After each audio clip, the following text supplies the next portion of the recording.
Uh, so you were in Atlanta, Yep. right? You did all of this in Atlanta. Were you bummed you didn't get to do it in New York City? I was really bummed. I felt like I mean, I know why we shot it in Atlanta. It's because of, Yeah. but Tax deficit. budgets. There wasn't one, like I said, there wasn't 1 ounce of the movie. It was all on stage. It was all on one big 40,000 square foot stage. And we got to, oh yeah, you got some pictures here. Yes, I have to. Yeah. Thank you for sharing pictures. Yes, I'm always grateful. And I love looking because I'm in it, but I still love looking at people's, especially models. I almost wanted to go into model making. So Oh wow. I loved it. I was obsessed with model making for a while. So I love My seeing, my son Zach, who works with me, he's the model maker. oh, He's like yeah. jealous. Yeah. Great work. And it's so helpful. I know 3D models are great. I know you can get the lighting and the texture and all that shit. But like when you pick up a model and you can really like look at the Yeah. space, it helps so much. I I don't know. I I It's a I, I lost thing, I think. couldn't agree more. And I'll tell you something, and we'll get back to the New York question in a second. But when we were in Atlanta and we were standing around this model with Jason and Eric, the DP, and myself, and they were doing some pickup shots of the last Ghostbusters movie. So Yeah. all of a sudden, in comes Dan Aykroyd, I was and going to ask you about this. I saw the video. It's oh, amazing. okay, It's yeah, so and heartwarming. But go oh, ahead. I love oh it. my God, it was just like I'd never had anything. It was like holy crap. I mean, and we just got to ask him questions, and he was like, he was going down memory lane himself, and it was wild being able to actually talk to somebody that was there, episode one, which Right. yeah, so it was cool. But yeah, but the New York thing, it would have been great to shoot it in New York, but I understand why, we went to Atlanta. Fortunately, um, at the beginning of the shoot, everybody, producers and directors, and they were like, let's really try and do the exterior, the opening scene, and the ice skate and the Rockefeller Center ice skating stuff in Atlanta too. And I Oh, looked around and I pitched all these things, and they were good. Finally, fortunately, we all were like, I mean, we owe it to the movie and the oh and yeah. and the and the and the audience to like, let's open this thing up at at the Marquee on 50th Street with Radio City in the background, and then we have to figure out a way to shoot there for 2 nights. It was only a 35-day shoot, so we had to shoot there for 2 nights, and fortunately, producers were great. They made it work, and we shot outside that marquee and the ice skating rink. Ice skating rink, we didn't get it all, so we had to rebuild some of it and on stage in Atlanta. But we got the majority of it on Oh location. yeah. So it worked out good. I had a really good crew. Claudia Bonfi, the decorator, was Oh, I amazing. love First time working with her, and we really, really hit it off. We really understood each other, and it was a wonderful experience, and she just crushed it. It was just Oh, this so many amazing, details. There's so so many many details details. in those sets. It's Um, so amazing. yep, and Um, I wanted to ask, so when you're building something like this and the script is all in this set, and I'm assuming you had a blueprint or you had some sort of layout from the studio or what it was. Did you have to make a lot of adjustments to make the film work? Or well, what? the thing is, it's like, if I'm looking at this model here, you probably can't see my so like you see where the stage area is, like let's say you're cutting this. All right, so that where your cursor is, that's all. I'm saying that's all the backstage. So if you that and that's all the stage. That's a So where stage. those bleachers are, everything from there back towards the elevator banks, which is that. I had no idea what any of Okay. that looked like. Um, there is a main hallway that's still there, but it This one. doesn't, it has a control room, but it doesn't have dressing rooms, makeup rooms. So like I couldn't get in any of those doors. We did go back there. I did see a show, like I don't know, a few months before we started, building, just so actually it wasn't a show. I got to see a rehearsal there, which was pretty pretty great to see all that moving parts and everything. But I had no idea um what was happening. Once you went through those stage doors, it was somewhat evident. There was no blueprint of it, but I watched the old episodes. There was a couple of things online from the great Eugene O'Neill who designed the for the Yeah. he's passed away, but for 50 years, 49 years, he Yeah. designed it. So it's a little bit of evidence of that and just sort of watching what went on. But all the other things we sort of have the tailor-made for the scenes and the dialogue and things like that. So it was that I tried to honor what was done as best as possible, and then and what everybody saw, which is what you have up here, which is, well, there's a curtain in front of it, but that's the iconic home base. That's the brick platform that they used to all the guest hosts deliver their monologue on, or for the first season anyway. But there's like a tenement apartment behind that curtain, like a Lower East Side tenement apartment, and then to the right of that was like the first skit that they was Wolverines with Belushi. Yeah. And then there was the band area for, in this case, it was Billy Preston. So all, those three things I knew I wanted to just, copy as best as I could. Yeah. And Was then, but was there different color choices? I only after I watched the movie, then I went back trying to find the whole episode like on YouTube, and I could only find the skits. So okay. I thought to myself, well, if you're making a whole movie, your color palette is what it is. Like you're not it would have taken it out, right? Like if that stage was like bright yellow or something and your Oh color yeah, yeah. muted. I just read a lot of articles about it, and the the the production designer, Eugene, he'd never done any television before. He'd never done any movies. He was like at Trinity Rep. He was the in Rhode Island. I think he taught at Brown. He was the resident, set designer for theater. And I think Lorne and the producers hired him because they wanted something that was not was different than everything else on Right. TV those times. Everything looked like a game show, and everything was like, the Brady Bunch Hour or the Partridge Family. They had all these like things on where they were taking shows that were dwindling out, and then they would put the cast and they would do like song and dance numbers and things like that. Kind of like the number we had in the movie. Yeah, I have that Yeah, later. um, but um, but I knew that they wanted to make the stage and the sets look like it was, downtown New York and a gritty Greenwich Village looking, environment. So yeah, so those sets, I knew that they were just going to be like, you know, um, the Billy Preston thing was quite colorful in a graffiti kind of way, but Forget if um, I have that. I don't know if I have. you have it in, oh, Yeah, there, right there. yeah, So that I know because the Billy Preston, they actually did something similar on the first episode. But we kept it fairly toned down, and this is actually a bright picture of it, but it fairly toned down. But everything else on that stage wanted to look like you were in, a bar in Greenwich Village or on a street corner or something like yeah, that. And that was good because it separated it from the rest of the set, which was quite colorful and active and yeah, and vibrant and bright or moody or just all these things. So it was really, I know that one thing that was important with Jason, he said we're going to be flying through all these environments, so it would be great if we could individualize all of them so they're recognizable, when we come back to them or if we come back to them. And so we try to really like put a lot of personality, or in some cases, no personality in some environments. But there's none of this. The thing, like, if you go back to that picture for a second, this one. one more. The thing is, we were in a movie studio, but all those lights up there, which Yeah, are that's all all, set dressing. That's all. man, Yeah, it's all no, I set. know.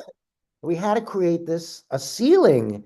And Eric Spielberg and Dan at the gaffer, it was awesome. They were just like, I started, like I said, in high school, I started out in lighting. So I pretend to know, about light. but I do know something You about it. know. And so I loved working together on all of the lighting with these guys. Yeah. And to be all, and a lot of the stuff was from the rental house lamp dock in Atlanta. They had it. It doesn't go out anymore because everything's LED now, but they had I a I wonder whose budget did that go into? Was that set dressing? Because they really use the lights. It should be I lighting. know. I think it was some in Claudia's budget, but I Yeah. also think uh, it was very. It doesn't happen. I know what you're saying. If you see Yeah. it on camera, but this was. I think we shared the expense. Uh, but if you see one thing, another thing I wanted to get in the movies. You see the seats on the bleachers, those blue Yeah. seats. Um, at the time, Yankee Stadium was being renovated in '75, so the art department or the set deck, whoever it was, went to Yankee Stadium because they put this whole thing together in like the amount of time we built it was like over, I don't know, maybe 12 weeks from when we snapped out the lines on stage. So they brought the cameras in, and they had like I think less than that to do the original show. So they were like, "Oh my God, we got Oh to my build." God. Yeah, it's like, how are we going to do this? They went to Yankee Stadium and said, "Can we? I know you're renovating the stadium. You have all these. You pulled up all the seats. Can we borrow? Smart. Yeah, can we borrow Oh, 200 of them?" smart. And I guess Steinbrenner was like, "Sure, you can borrow them. Your show's not going to work, so I'm sure we'll get them back. You know." Years later. Um, but they never got them back, and those are the blue seats from Yankee Oh Stadium, my and I'm God, a big that's Yankee. fascinating. That was like I thought that this was a, I mean, I just thought, oh, they have, like here, like we have multicam stages set up. that's right. Yeah, So three I just cameras. assumed those were there and this was a multicam stage that they used for this. That's crazy. No, that was the thing, man. It was just like there was so much detail to get in there. And everybody, the cast, I don't know, it's the one set. I've been on long shoots and on stages before, and they get really stale and people need Right. sunshine. But this was like, Yeah. maybe it's because we had like John Baptiste doing music, and it was really people like, and all the extras, they just came back every day. They hardly lost any extra. So people enjoyed the environment. It was fun. It was fun. I loved his Carlin too. And it took me a minute Wow. to figure out who he was. And I was like, who is that? I Yeah. was like, oh my God, it's serious. That's I was like, good. if somebody should do a George Carlin biopic because he was just Yeah, he nailed it. amazing, amazing, amazing. I And love and the the art Phoebe department. Snow too. Yeah, go I mean, ahead. Go ahead. no, and the woman behind the Phoebe Snow who's another musical guest. She was Oh yeah, great. she was great. I was gonna say I love I mean the scene putting the bricks in and the guys just sitting there watching them on their break and then finally Yeah. jumping in is so like camaraderie of television people and film people at their best. Like, all right, fine, we'll help you. Like, Yeah. just so I no, the brick thing was great when I read it in the script, and then it really did a lot of things. I think it clearly told a time frame, and time is running out. yeah, So all the bricks, and it was like a clock, like tick, tick, tick, tick, getting yeah, all the bricks in place before the last one. It also showed that they were real bricks, how difficult an undertaking this was, and the lifting, like it's easy to put down a piece of linoleum, but can you imagine like pallets of bricks going in there with yeah, mortar? It's like it made it like a heavy like struggle. And then also, like you said, the camaraderie of people jumping in at the last minute because they were all of a sudden they're on board with this thing and they think it's great to make sure the curtain goes at 8 o'clock and make sure that the show goes on at 11:30. So it did. The brick thing was cool. It at yeah. first I thought it was just like, oh, this is going to be a great way of telling time, but it also had those other elements in it which were awesome. Did you, because now I'm thinking, oh Christ, did you shoot in somewhat kind of order? Because then I'd be like, well, what version of the bricks are we seeing? Like, We you got made to keep that continuity. we had a lot of different versions. There was loose bricks, there was bricks on sheets of plywood. They came in and out. They were like puzzle Oh, pieces. We had several variations of them. And also a lot of them we made out of they sculpted out of foam, so they were lighter, and you know what I mean? So We had to be prepared for, yeah, because it wasn't shot in continuity. I mean, it was, but actually was kind of shot in continuity, but the bricks, we always, Yeah, you I know, know. always had to go back to doing something. The lights crashing down gag, that's huge. I mean, that's pretty close to those actors. At least it looks like it if it's not like CGI'd, but like There that's a was big one, stunt on a little stage yeah, like that. there wasn't one, that was the thing I also liked about this thing. There wasn't one visual effect on the whole movie. That's awesome. That's Yeah. awesome. These lights they cast special effects. Dan Sudik and company special. Um, they were plastic. They looked real. They were able to have lights in them, and and it was yeah, they were really, really real. And some of them were rubber. It's They great. yeah, and like and I was afraid, man, these par cans gonna bounce around. What's gonna so It really. yeah, but it worked. It worked. I think we only did it twice, and it that was it, and it worked, and it was great. Um, and it was you're right. It was very close to real actors. Yeah. That's commendable for them too, because sometimes they get skittish, sometimes they don't want to do it, and then you got to cut away. And I also love, which I don't think I caught in the film when I was watching it, but these are all painted on. Yeah, Like that's like a yeah, yeah. Everything. scenery. Like get it in there, get it out. Like I don't Yeah, know. yeah, including the curtains and that Yeah, warmth. It's all like yeah, Trump law. Yeah, yeah, but it's so great. yeah.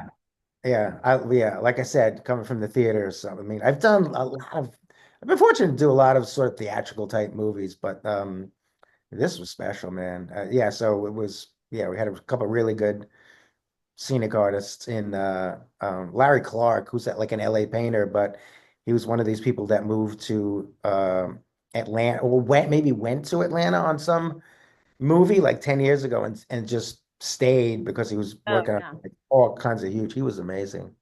And then you got this vintage camera that I read was there's only two left, and one was in Atlanta. That's crazy good luck. Yeah. Well, the Chapman crane was in Crane. Atlanta. Oh, the crane, yeah. I think maybe the camera too. But yeah, where do you get those? I think what? I don't know, his history or I don't know where she got it from, but I mean, I originally looked at a bunch of at history for hire, but I'm not sure. I know we got some stuff from there, but the camera crane, the Chapman crane, that that I actually think there's only two of as well, and that one of them lives in the studios we were at That's in crazy. Atlanta. Yeah, it was wild. It was wild. It's such a thing, and I've had it happen many times. The luck sometimes of like set pieces or like, just things that like, Yeah, how did we it's have that? true.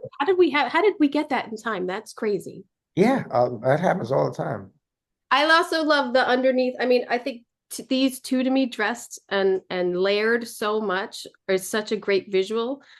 And then being able, you've created such a circulation throughout your spaces for these walk and talks. They're great Yeah, behind the scenes yeah. to look at. I mean, it's kind of like what when we build a set on stage and then whatever, like you'll go away to dress a set for, a day or something, and the company is moving in that day, the day before you shoot, and there's no space left to walk, and everybody's in every little, nook and space, and like, how did all this, you can't even, I Yeah, just left here like 48 hours ago. Now I can't even can't walk. You move. got to climb a thing and go. It's like all these things. So I knew that we had to create that and a sense of history of the shows that were in Studio 8H before, like the Kraft Macaroni Hour and stuff like that. Because the whole thing, one of the concept that I sort of grasped onto was like this was just like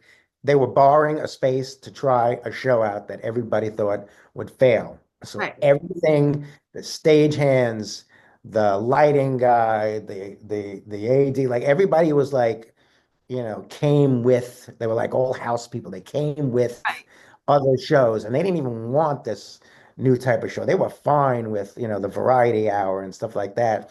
And so I tried to get a sense of history, both Claudia and I, and she did, try to get a sense of history of other productions in there, but also, this show. And it couldn't be too Because now if you go to SNL, it's all the scaffold's still there, but it's all completely walled in. You can't Huh. even see in that area.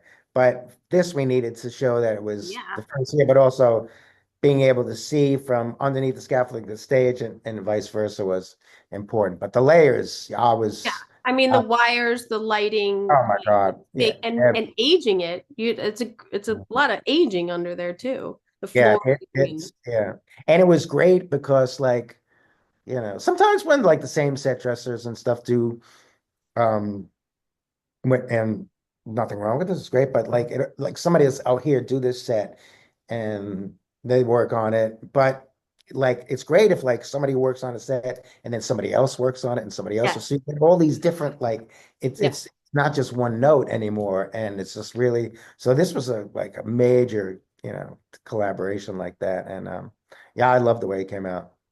And then the The whole, hallways, yeah. which So this hallway is still there.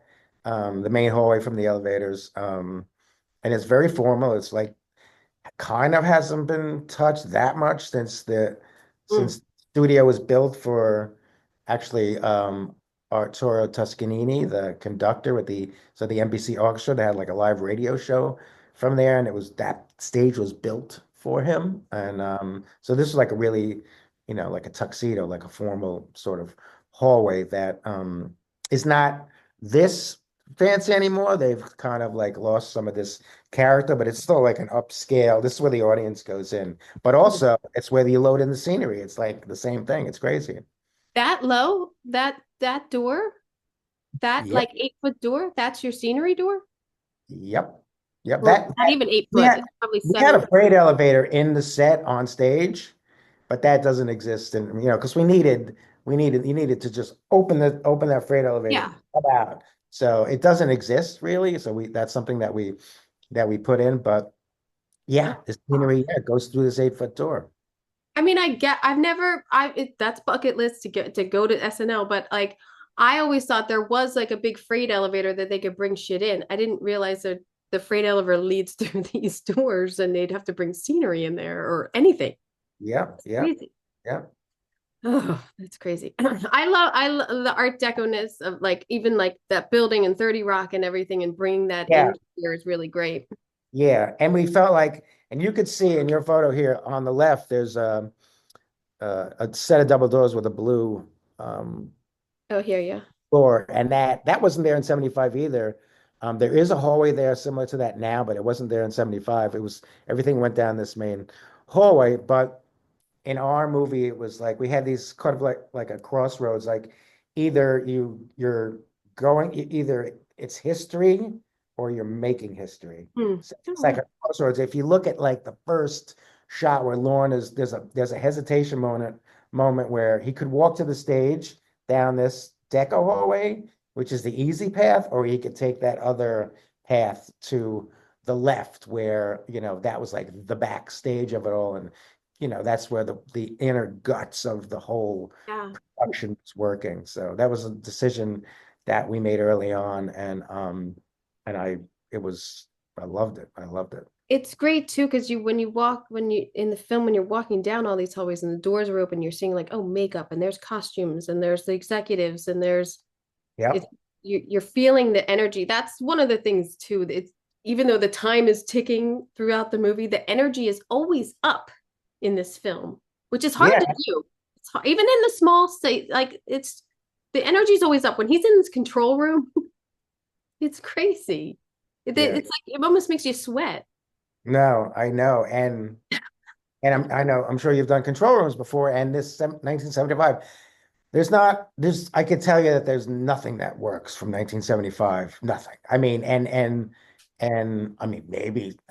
maybe a monitor or something like that, but it's like, you have to get all this. There was like 50 monitors in there, Yeah. and he wanted them all. Nothing was burned in. It was all shot practically. And whether it was a live feed from one of those cameras that we got, or a commercial, or footage that was already shot, everything was synced up, and we shot it on film, 60 millimeters. So everything was synced up, and it was all real. So it was really hard to get all those monitors she did an Yeah. amazing job. Then you have to build all those fake fronts, Bracket. Yeah. bezels, so the glass And looks bezels. curved. Is that what it is? Bezels? Yeah, bezel. Yeah. Bezel. Something like Yeah. that. Bevels? Yeah, bezel or bezels. Yes, I've built them before. Now I forget what they're called. No, I'm sure, and they're all so each one is it's like a big deal, and they have to have lights on them. It was the control room was a, as you know, probably haven't done one before. It's Yeah. massive undertaking. And then you gave this texture though on the back wall of all these papers and everything. And I just love, and the old tape. Like I was like, oh my God, I have to, I, I mean, the wall texture is interesting too. And it gives you a sense of period. But for you, Yeah, but then it's completely covered almost. So I love yeah. We had it, and I looked at the wall, and it was that old perforated acoustic yeah. tile, which Here. is cool, but also Jason didn't want like and the real control room, they're painted like black, you know what I Black. mean? They're really Yeah. dark, or dark, color or something like that. Um, we really studied the control room in that movie Network, and Oh yeah. which was like I was like it was white like this, and but it still was very sourcey, and so I really wanted to do that, and everybody was on board with that. And then when I like saw the wall in the back, I was like, all right, let's just. And Claudia had rented a bunch of stuff, and you pull open a drawer, and she got all this paperwork too, old schematics, and old call sheets and crew lists, and she and I decided that let's just try and put some of this on the back wall, and then it grew to like the whole wall. But I don't know where she got all this cool paperwork from. I know that they made a lot, our graphics department and the set deck PAs and just everybody, and some of the stuff was original and newspaper things. But I really that those kind of little things they add the history, right? They kind And of even I mean I'm not the thumbtacks, the like white flat thumbtacks of like the time. Like yeah, I'm yeah, all in. I was so happy when I like this particular thing. I was like, I have to get a still, and I couldn't take stills of the film. You're like taking it off like my screen. I'm like, this isn't right, working. I right, have this. right. I was like, Yeah, oh, good. I can ask about this. I'm like, sure. such a great decision to give it that texture behind him. I loved it. Your dressing rooms with all the mirrors and the lights and like them Yeah, getting ready is such a like your heart is just pounding for them getting ready. It's crazy. I yeah. love This room was like kind of like in the middle of the set, literally in the middle of the set, and there was three doors. You could get in there from both the hallways and this little side hallway. So it was just like people tend to hang out in there. That's the one thing about this set is that two things.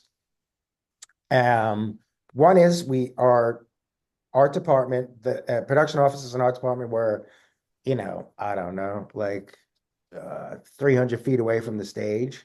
So as this thing developed and we were all there, everybody could go over and look at something, and Mm. we got the script and we like walk the walk the lengths of the hallways and stuff. Oh, let's make this wider, let's make it short. So as it evolved, we got to rehearse in it, and he got actually really Jason and Eric the DP, and they actually like as it was going up, and usually we don't like this, like no, it's not ready Yeah, yet. don't come in here. It's not Oh, come ready. Don't on, look at like, it. come on. I don't even, I was like, just whatever you want.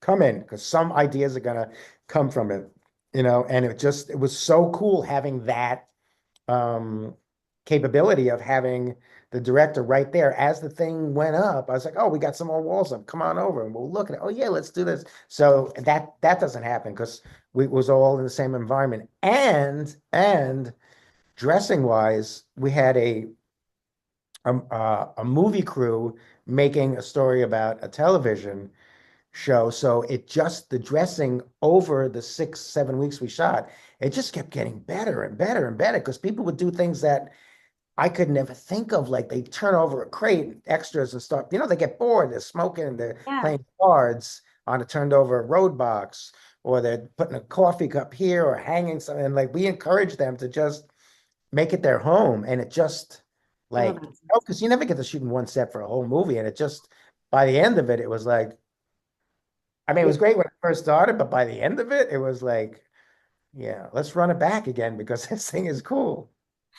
I mean, to get that time too to dress, or like, I don't know what your construction versus your dressing time was, but I'm sure a lot of times it's like, all right, what priority set do you want done first? Hopefully, you have someone say that to a decorator. Yeah. Like, which one is the one that you want first? And we'll try to get that done first so you can work the most in there and layer it up and whatever. And so, I mean, it doesn't always go like that, but No, this was like, it was a lot of continuous shooting on this and a lot of, single shots and there's a lot of too, like, oh, you're building and dressing in the same space, and then everything gets dusty and everything gets kind of ruined. At least in my, like, I hate yeah, that. I hate that. But the back office of this, of the when they go up and it's the woman, writer's room. the writer's room. And I love Yeah, like the trash can on the wall so they can like make shots at it, and like the layering of this and everybody's individual desk and just the textures of the grate on the ceiling. It's so great. So yeah, yeah. This was I mean, we took an existing office and then completely, redid it. It was just a room at like a school across the street from the studio. So we just, we built, yeah, I love this. The writer's room, I loved it. And I love that woman from Standards and Practices. yeah, Yeah. she was awesome. Um, yeah. Um, and here again, I believe is the writer's room. I'm running out of time with you, so I'm going to go quick. Okay. The writer's room again, and then here's your exterior shot that you got. I agree with you. I don't know how you would have done this in Atlanta, and like, I don't know, like that seems No, I mean, short. we could have done it, but it would have been a bad version of it. Mm, well, and then the Rumpus Hour set that you got to do was also so much fun. Oh, it was great. Complete opposite, basically, of what you were doing over That there. was the thing. They like, we're going to make something completely different from, an older sort of established show. We're going to call it, I wanted to call it what do I want to call it? The Rumpus Hour is the only thing that cleared. Clearances was a nightmare on this. It They was, always are. They yeah, always. this particular thing it was rough for everybody. I mean, especially props and Claudia. But we made it. Oh, there I And there am. you are. There you are on your set. All right. Yeah. Cool. I loved it. I could probably talk to you for another 3 hours, but you gotta go. And Oh, it's well, Sunday, so let's get out of here. But thank you. I appreciate the time. Thank you so much.